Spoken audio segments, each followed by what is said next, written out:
Welcome back to the Marketing Muscle Up Show. I'm Richard Tuturngi, and today we're talking all things marketing, all things muscle up. And today we're going to have a quick, short segment, and we call this the Marketing Muscle Up Reps. I'm joined here with Ev. How are you? I'm great. How are you, Rich? Good, very good. And today we're going to get straight into the topics of quick question and a quick answer.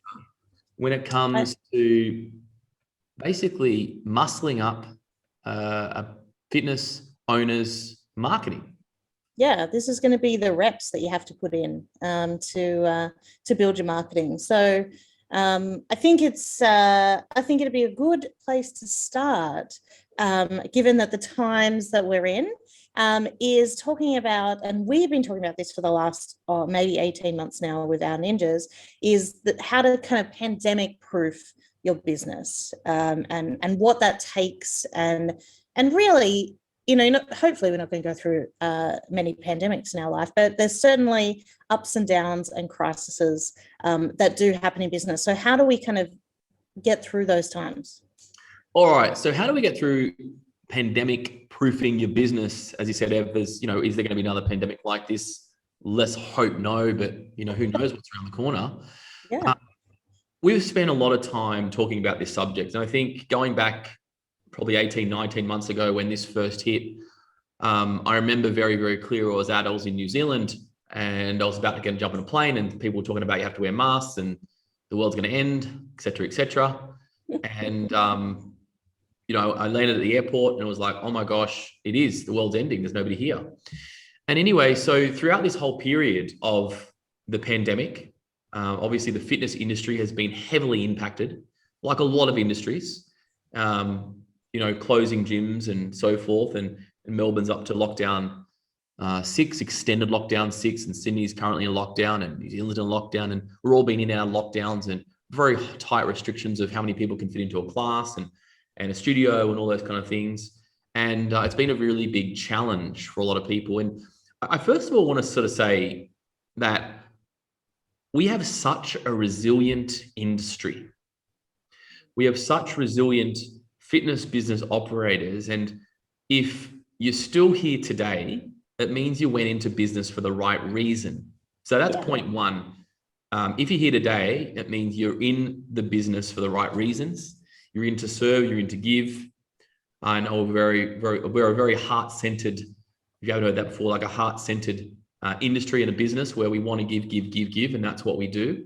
And so I think to answer this question, this comes from the multitude of the hundreds of conversations deep inside our clients' businesses and what they're going through and what we're going through, and the conversations of what's happening here and overseas, and seeing behind the walls of other businesses through, large organizations like Fitness Australia, and seeing what everybody's doing to capitalize and the conversations. And I think there's a few things that can pandemic proof your fitness business at any time. These are the things that we'll realize. Number one, leadership is important to pandemic proof your fitness business. A good leader is what we need in this time. I think it's fair to say that a lot of us are sick of the political leaders at the moment. Let's not go there. Let's not. And so I think there's a lot of poor leadership decisions happening around the country and around the world. If we love or hate, there's a lot of disagreements here. It means also too that the non, one leader leading the country, we have a lot of split now, premiers and states. That's caused a lot of confusion. It's also caused a lot of splitting up communities. It's caused a lot of splitting up families. And so what we have to do is we have to be strong leaders inside our community, because we actually have a really good community of fitness professionals. When you look at a environment, a local area, I just moved to a local region here in Queensland, and very small country town. You got your butcher, your baker, you got your doctor, your carpet smith maker, and then you got a gym and a fitness center, right? And then you might have a sporting ground or an RSL. And your big players are your RSLs, your local sporting teams, your gyms, your health clubs. You know, people go to gyms and health clubs 2-3 times a week when they may go and they go, they stay there for an hour. They have friends, they work out. It's different to going into a butcher and saying, hey, and then you're leaving. It's different to going into the pharmacy and saying, hey, thanks so much. Yes, that's community, but we are in a position to lead our tribe, our crew, our team, whatever we call them, to give them hope, to give them inspiration, to give them excitement, to give them a way through, to show them the better way to think when everything's up against them.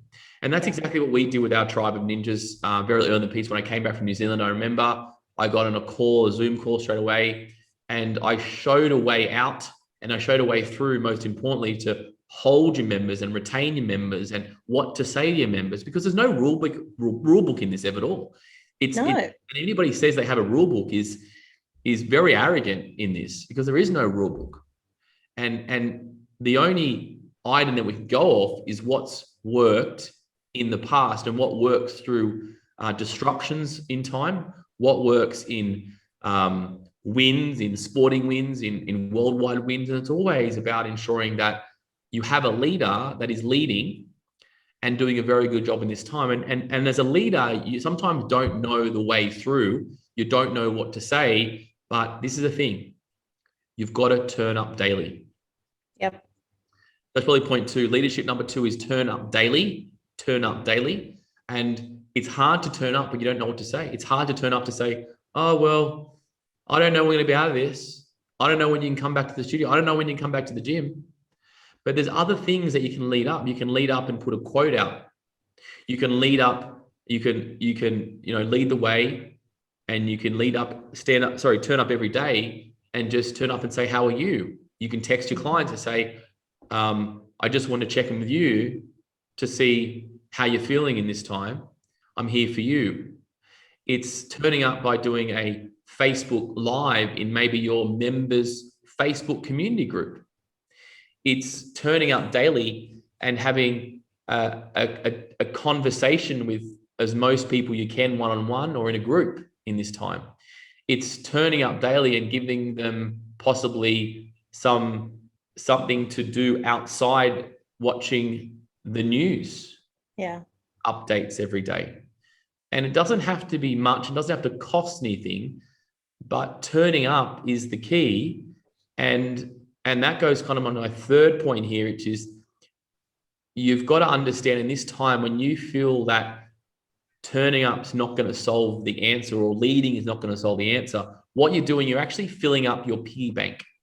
And when I should say not solving the answer to open up, or not solving the answer to get all my clients paying me money again, and as a gym, you might have 0 revenue in, but you're filling up your piggy bank, meaning that every time you connect to a client, part of your community, is that they may not come back to you and may not jump onto your Zoom sessions if you're doing those, or if you're not doing those. But what they are doing is it's filling your piggy bank in awareness, in attention, in caring, in gratitude, in kindness. And then so once they do decide that they're ready to do something, you'll be the first they go to. Because locking down a fitness facility, a gym for a long period of time, yeah, you're going to have your raving fans that are doing something, going out and run and walking. But the majority of people, we know the majority of people aren't at fitness centers, are basically going to do nothing. Yep. And they're going to do what they can officially do. And that's going to the bottle possibly. That's watching the news possibly. That's buying into the fear possibly. And so we need to, as a business operator, go, okay, well, I might not be making a client here. I might not be converting a client, but what we are doing, we're converting through filling our piggy bank up through all those items that I just explained. And the fourth thing and the final thing I want to refocus on here is community. And all the points I just spoke about is community. However, community is the key to retain your members. Community is the key to bring in new members. So serving your community like you've never served them before in the history of your community. Because your community, they need help. And where are they going to get the help from? Where would they get it from? Are they going to go get it from their coffee shop? Are they going to get it from the butcher? Are they going to get it from the Coles checkout person when they go there? Are they going to get it from when they go and watch the news at 11 o'clock, the updates? Are they going to get it with the slagging and the disagreements and the comments and all that, what's happening around their space? Are they going to get it from, their kids homeschooling? No. Yeah. They're going to get it from you being the leader, from you ensuring that they're part of your community. So if you've got a community and you've spent years building up this community, start working the community, start caring for the community, ensure that the game to retain clients, the game to pandemic your business any time is community. And that's been proven, by the way.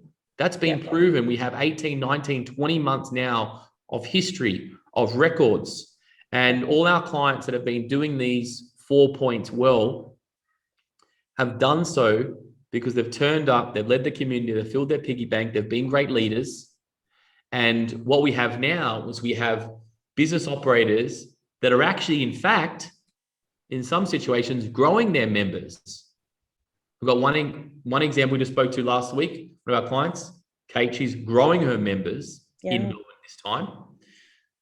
Our other clients are only lost at 10, 20, 30%, holding steady. And you would think that this time, from what we've been asked to do, which is close our doors. Yeah. Isn't that like the worst thing you could ever do in the history of a business, is close your doors? Yet, get this, we're still serving our community and we're still winning in this space. And in fact, I just spoke to one of our ninjas yesterday, and they're wanting to open up a new studio ready to go once we're out of this. And that's self-belief. That's not getting knocked down.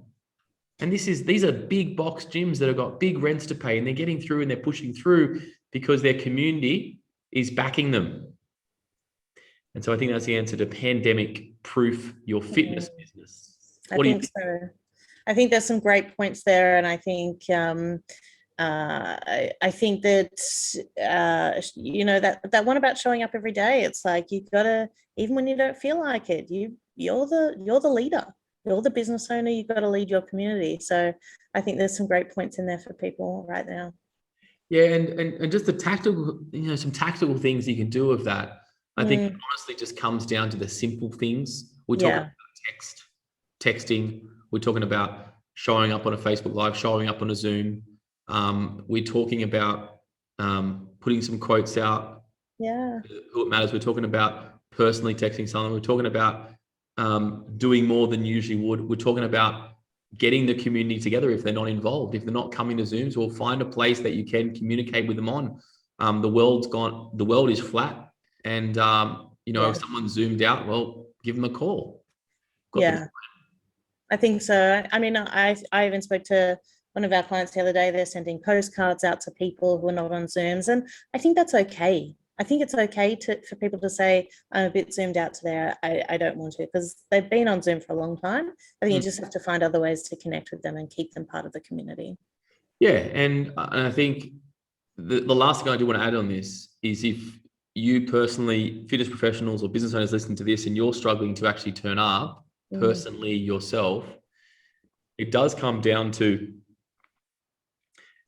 looking after yourself. And I've said this as well before in the past, is that, if you need to take an extra day off, take an extra day off. If you need to share the workload on Zoom, find a fitness colleague and we do that and share the workload. There's a lot of help that you can get on here. So it's about making sure you're journaling, you meditate, you're getting up, you're doing your personal thing. Yeah. And then you can show. My analogy every day, in a pandemic or a non-pandemic is that you must realize that every day you've got to literally put your bulletproof vest on in the mornings and know that something in business is probably not going to go your way.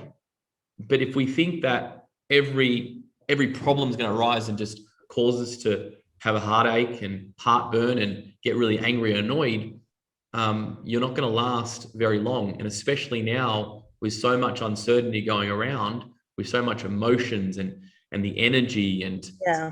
very heavy, very heavy. So you've got to also look after yourself. It's like the old analogy: you get on the plane, who's Yep. been on those for a while, and they say, put your mask on before you put your kid's mask on, and think, well, why would I do that for? I want to save my kid. But you're not going to save anybody if you don't save yourself personally. And then you can save everybody else around you. You're going to be the light for everybody else around you. So be the light in this time. And that's how you pandemic proof your fitness business. Absolutely. Guys, if you've enjoyed this episode, simply subscribe and turn the notifications tab on whatever platform that you'd prefer to get these podcast episodes from. And if you have loved this, go to the review section, leave us a review. It would mean the world to me. And because that's going to get this message out to the people that need it and the people that need to hear it. So until next time, until tomorrow, have an amazing day.